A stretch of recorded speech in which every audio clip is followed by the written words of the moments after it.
अरिजीत सिंह, कैलाश खेर, सुनिधि चौहान और श्रेया घोषाल, ये कुछ ऐसे नाम हैं जिन्होंने सिंगिंग की दुनिया में एक बड़ा मुकाम हासिल किया, सिंगिंग में अपना करियर बनाया। तो यदि आपका बच्चा भी इन लोगों से इंस्पायर है और अगर वो भी सिंगिंग की दुनिया में अपना करियर बनाना चाहता है तो आपको सावधान होने की जरूरत है। क्यों सावधान होने की जरूरत है? क्योंकि आपको ये समझने की जरूरत है कि सिंगिंग में करियर बनाने के लिए, सिंगिंग में परफॉर्मेंस करने के लिए आपके ब्रेन का कौन सा हिस्सा सबसे मजबूत होना चाहिए। हमारे ब्रेन के अंदर 10 अलग अलग लोब हैं और उन 10 अलग अलग लोब के अलग अलग फंक्शंस हैं, जिनमें से 2 इंपॉर्टेंट लोब्स के बारे में आज मैं बात करने वाला हूं जो कि सिंगिंग के लिए रिस्पॉन्सिबल है। जिसमें से सबसे पहला लोब है राइट टेम्पोरल लोब और दूसरा है left temporal lobe. Right temporal lobe क्या करता है? Right temporal lobe is responsible for any kind of sound processing, यानी कि किसी भी तरह के साउंड को आइडेंटिफाई करना, उसको प्रोसेस करना, उसकी पिच को समझना, उसके रिदम को समझना, ये सारा का सारा काम करता है हमारा राइट टेम्पोरल लोब। तो राइट टेम्पोरल लोब साउंड से डील करता है। जैसे कि इस वक्त मैं बोल रहा हूं और आप सुन रहे हैं, तो आप हालांकि कुछ कर नहीं रहे हैं, आप सिर्फ मेरी आवाज को सुन रहे हैं, लेकिन मेरी आवाज बेसिकली एक साउंड है और वो साउंड के माध्यम से आपके कानों से गुजरती हुई आपके ब्रेन तक पहुंच रही है।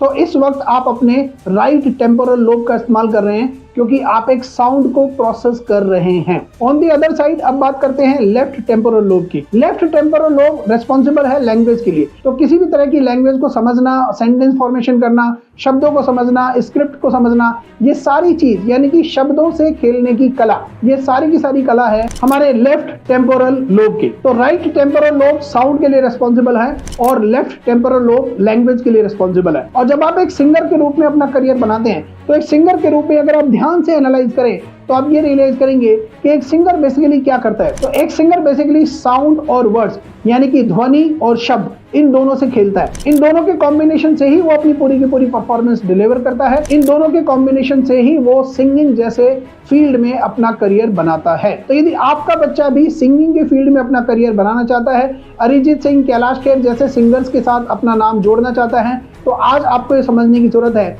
कि उसके ब्रेन का राइट टेम्पोरल लोब और लेफ्ट टेम्पोरल लोब कितना स्ट्रांग है। क्योंकि हम कोई भी काम करें तो अल्टीमेटली जो स्ट्रेंथ है वो हमारे ब्रेन से आ रही है और हमारे ब्रेन के जो 10 अलग अलग लोब है वो अलग अलग काम, अलग अलग फंक्शंस के लिए रिस्पॉन्सिबल है।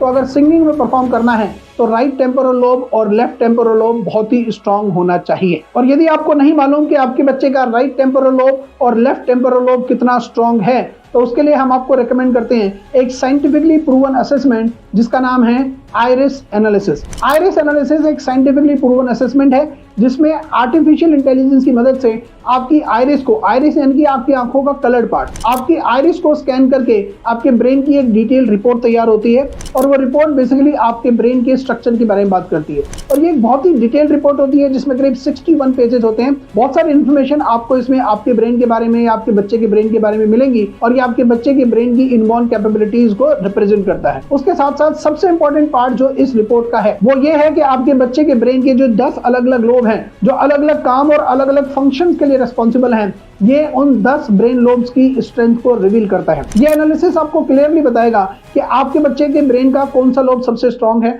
कौन सा लोब एवरेज है और कौन सा लोब वीक है। तो यदि आप सिंगिंग में परफॉर्म करना चाहते हैं या आपका बच्चा सिंगिंग के फील्ड में अपना करियर बनाना चाहता है तो ये एनालिसिस आपको क्लियरली बताएगा कि उसका राइट टेम्पोरल लोब और लेफ्ट टेम्पोरल लोब कितना स्ट्रांग है या वीक है। अगर वो दोनों के दोनों लोब स्ट्रांग हैं तो definitely we will recommend your child to make a career in the field of singing.